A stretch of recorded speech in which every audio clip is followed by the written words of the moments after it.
Jeremiah 29:11. For I know the plans I have for you, declares the Lord. Plans to prosper you and not harm you. Plans to keep you and to give you hope and a bright future. Good afternoon, Professor and classmates. My name is Brittney Crayton, and I am in Professor Blackert's Theatrical Design Theater 725 class. Our assignment was to do a rendering as well as a plan and model of our version of the set of The Adding Machine by Elma Rice. So I am going to take you through my design process, my thought process, and my final product. We were given a scale model of Regent University stage. This is the model that I used. As you can see, for the scale, it says every 1/4 of an inch is equal to 1 foot. Hopefully I said that correctly. So my theme of this play was human isolation. And the first rendering I did, because I wanted to show that Mr. Zero and Mrs. Zero come from meager and humble beginnings. I want their house to have very minimal furniture. They got married very young. They got married quickly, and they were given hand-me-down furniture from their family. So their room would basically only have a chair, a table, and a sofa maybe. That was in my rendering. I decided to forego the sofa because it would be too difficult to move. I wanted a window, and I wanted the window to be of considerable size. That is something I also changed in my actual model. I wanted it to be of considerable size because I want to show the human isolation theme where Mr. Zero is really by himself in a world that really does not value him or appreciate him. He has no merit to those around him, and his only source of comfort is a window looking into the outside world. So this is the scene of the this is a rendering of the living room. Here we go into Mr. Zero's office, and the office has a chair as well as a desk, and it has file cabinets on the wall and bookcases on the wall, and there will be 2 desks there, one for Mrs. Zero, one for Miss Daisy. Everything is basically he's basically by himself, and like again going with my human isolation theme, he's by himself in a world that is basically not made for him. As you can see, the back is, I wanted to make sure that it was a triangle theme, so the corners are very sharp. That goes with my human isolation theme. It also goes with my set is actually 3. It's a circular set, and it has 3 pieces. As you will see, it has like an uppercase Y design, as you can see when I bring you to the actual set. Oops. The next scene is the cemetery. I wanted to show a very nighttime theme. I want a casket in the front. I decided I wanted a casket in the front because I wanted Mr. Zero to be able to pop out of the casket when he decides that he is a ghost. I want to show that even in death, you can be, like, death is not a final stop. As Christians, we know that when you die, you go to judgment. You either go to heaven and hear the Lord say, well done, or, he says, depart from you, and you go to hell. So the theme of the cemetery, it would be a nighttime. It would also be, I wanted to show fall. I want to be a specific contrast between the Elysian fields and the cemetery. So the cemetery will be fall, it will be brown colors, and then the Elysian fields, everything will be fresh and green to show that, to show reincarnation, new life, and a change. The jail, of course, I want Mr. Zero to be in jail contemplating his, his evident demise. And that's just a very simple theme with bricks on the wall, black wall, a chair, a table, a toilet, simple jail things. I decided to alter that a little bit to allow for his wife and the angel of death to come. As you can see, I'm still with that sharp corner, so you can still go with the triangle. This is Mr. Zero's office. So the first rendering, I got confused. The first rendering is not his office. The first rendering is a train station. Well, I'll explain why I wanted a train station when we get to the actual model. This is Mr. Zero's office. I wanted books, and I wanted the books to be bigger than Mr. Zero and the set, to show that Mr. Zero is actually a part of a much bigger operation, and he's not as valued as he thought he was. So as you can see, the desk that we used previously will be Mrs. Daisy's desk. This will be Mr. Zero's desk. We are keeping with the theme. This is his bedroom / living room area we just saw with the sofa and the chair. This is the table. This is that same window that he will be looking out with the prostitutes. And that is, those are my renderings. As I said before, it's on 1/4 inch scale. So we're going to turn this around, and we're going to actually show you my model. So all of my pieces are 1/4 of an inch, so that we can see the contrast. The jail cell, the jail bars will be made out of pool noodles, the styrofoam pool noodles, so that they're pliable, able to be moved, and able to be taken down quickly. The leaves on the wall are going to have the mathematical equations that are going to be wrong, such as 2 + 2 = 6 and 9 + 9 = 36. Stuff like that, because I want to show that when in jail, Mr. Zero is starting to lose touch with his reality. Now, it's very important that I have a clock in the certain scenes to show Mr. Zero to show that time waits for no man, and to put Mr. Zero's mortality in retrospect to what's going on in the scene. So it was very important to me to keep my circular design, so that the set is able to easily move. It shows my isolation theme, my human alienation theme. I was very now in real life, when I designed the actual set, this will not be on top of each other. They will be side by side. So not side by side, but it would actually only be a 3-area stage, and these areas will be able to be taken down with styrofoam, like in Velcro. So when the actors come in, scenes will transform. For example, the graveyard and the Elysian Fields, it will be the grass will be made of AstroTurf, and on one side it'll be the brown area, and then the other side it will be the green grass. So that, because that's going to be one part of the stage. I just wanted to make individual pieces, individual sets, so that you can see my vision instead of me having to move everything. I wanted it to be stationary. So here we are. We have the jail. It turns independently from the bottom. Then we see we are at the train station / reincarnation office, as I call it. I wanted it to be a train station because I wanted the theme of mortality in motion. So we are all on a journey, and it's called Main Street Travel because as souls we are traveling through the mainstream of life. So as you can see, the souls would enter here.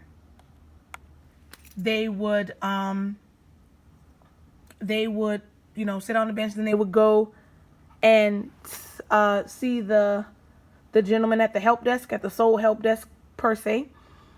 There would be somewhere over there. There would be like a departure schedule, so that they know. It would, it would just say simply a first initial, last name, and then a new birth date, something like that.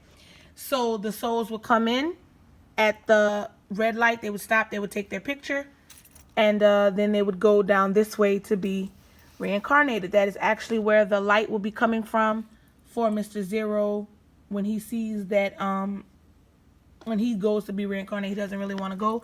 This is the desk where he would be sitting at the end with the adding machine. He's finally got comfortable in his state.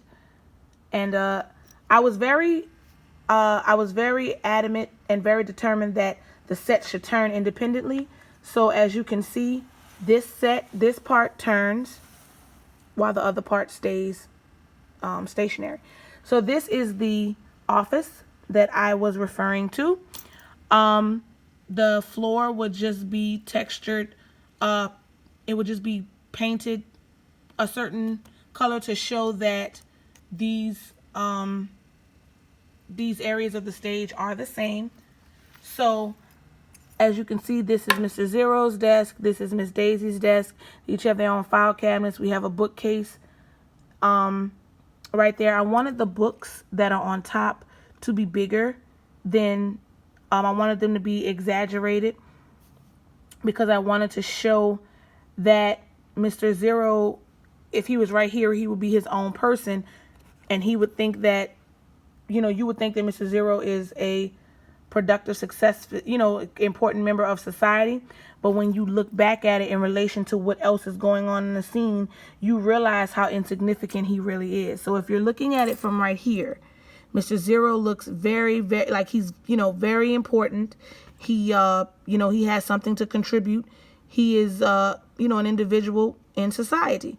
But when you take it back and you look at it in comparison to everything else, you really see how small he really is, which goes with my cogs in the machine theme. Like, as humankind, as humanity, we think that we are very important, and we have our own special place in society, and we should be valued, but it's just like people that work, and they work all the time, and they don't take off, and they don't do things for their family. But if they were to die, by the end of the week, your job would have someone else taking your place. So it's very important to take time out for you, because in the grand scheme of things, you're just a worker in a giant assembly line. So if we turn, as you can see, it turns independently away from the bottom. So I showed you the jail, I showed you the office, I showed you the train station. So if we go down, we go to the next scene. This is the scene of the cemetery. It turns. So this is the scene of the cemetery. I was very specific that I wanted a hill in the back. As you can see, the hill, it's covered. The tombstones are on the hill, because I wanted a place for the actors to enter in and out to get in the caskets. So in that scene, Mr. Zero would come through the middle casket right here. He would pop up, and the other spirits would pop up from the other casket. So they would go through the hill. There would be a hole at the bottom of the casket. The trees, and the tombstones will be made out of styrofoam, and the fences, the grass will be made out of brown astroturf, and it will be able to be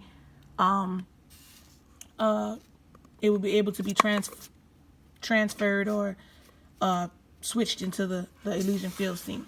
So that same hill, as we turn, that same hill that was where the tombstones would be, is now the Elysian Fields. This area right here, that will be the hill. The hill will be turned upside down, and the flowers and everything would be on top of it. The trees also will be made out of styrofoam, and that shows the reason why in the cemetery I chose fall, like I said, is because when people see trees and when people see trees in the fall, they think of death. You know, fall, the grass turns brown or whatever, and the tree, the leaves turn brown and they die, but they are reborn in the spring, just like Mr. Zero will be reincarnated. So it's basically rebirth, redemption, just like that. Just like the trees will get redeemed, reborn in the spring, or in the Elysian Field scene, Mr. Zero will get reborn and reincarnated. So that is why those themes are the same. As you can see, this turns. So then we go into the bedroom / living room. So I have a bigger than scale window because I want to show that Mr. Zero is in the grand, like in the grand scheme of things, he's really, like I said, insignificant. Human alienation. This is where the prostitute will be, and he will be looking out into the world that he does not belong into, wishing that he can assimilate.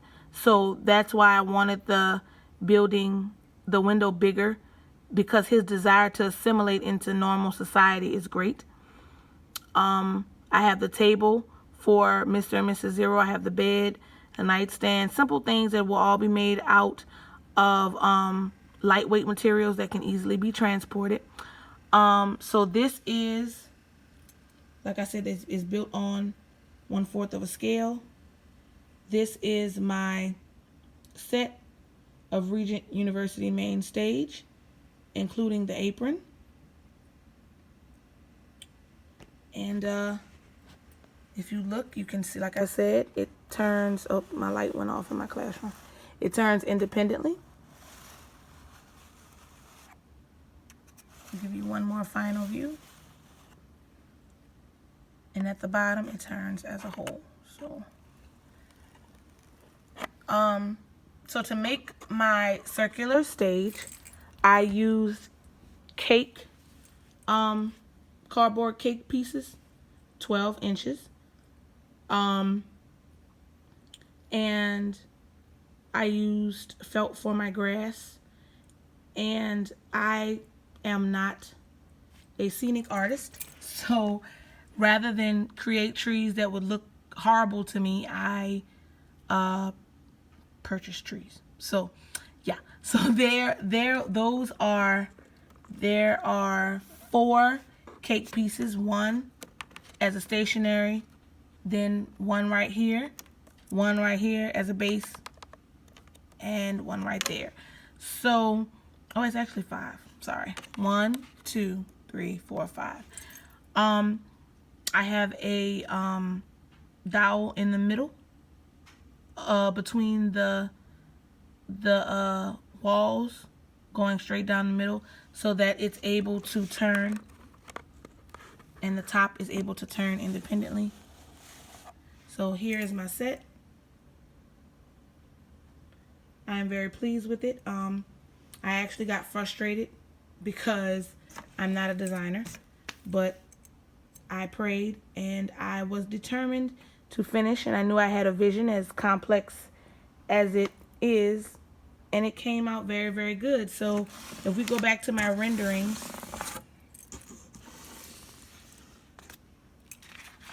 I am very pleased with the way everything turned out.